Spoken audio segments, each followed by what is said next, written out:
അമ്മേ പരിശുദ്ധ അമ്മേ ദൈവമാതാവേ, കൃപാസനത്തിലൂടെ ഞങ്ങൾക്കും ഞങ്ങളുടെ ദേശത്തിന് അമ്മ മാധ്യസ്ഥം തേടിത്തന്ന എല്ലാ അനുഗ്രഹങ്ങൾക്കും കൃപകൾക്കും ഞങ്ങളിപ്പോൾ ഹൃദയം നിറഞ്ഞ നന്ദി പറയുന്നു. അമ്മേ പരിശുദ്ധ അമ്മേ ദൈവമാതാവേ, 2004 ഡിസംബർ 7-ാം തീയതി ഉച്ചകഴിഞ്ഞ് 2:30 കൃപാസനത്തിൽ സംഭവിച്ച അമ്മയുടെ പ്രത്യക്ഷപ്പെടലിനെക്കുറിച്ച് തിരുസഭയ്ക്ക് സമർപ്പിച്ചിരിക്കുന്ന പഠനരേഖകളുടെ മേൽ വസ്തുനിഷ്ഠവും ദൈവശാസ്ത്ര വിധിപ്രകാരമുള്ളതുമായ അന്വേഷണ പഠനങ്ങൾ നടത്തി.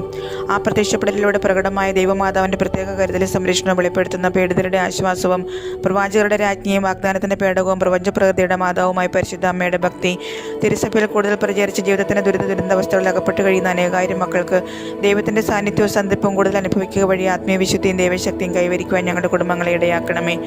അമ്മേ പരിശുദ്ധ അമ്മേ, ഭൂസ്വർലോകങ്ങളുടെ രാജ്ഞിയായ അങ്ങയ്ക്ക് ഭൗമ സംരക്ഷണത്തിനായി പ്രപഞ്ചപ്രകൃതിയെ തന്നെ തിരുസഭ പ്രതിഷ്ഠിക്കുവാൻ ഈ പ്രത്യക്ഷീകരണം വഴി ഇടയാക്കണമേ. പരിശുദ്ധ അമ്മേ, ജപമാല മാതാവേ, സകല കൃപാസനം പ്രാർത്ഥനകളോടും ചേർത്ത് ഞങ്ങളിപ്പോൾ പ്രാർത്ഥിക്കുന്ന ഈ കുടുംബത്തിൻ്റെ പ്രത്യേക നിയോഗം അമ്മയുടെ പ്രത്യക്ഷീകരണത്തിന് അനുഗ്രഹവേളയിൽ ഞങ്ങൾക്ക് സാധിച്ചു തരുവാൻ കനിയണമേ.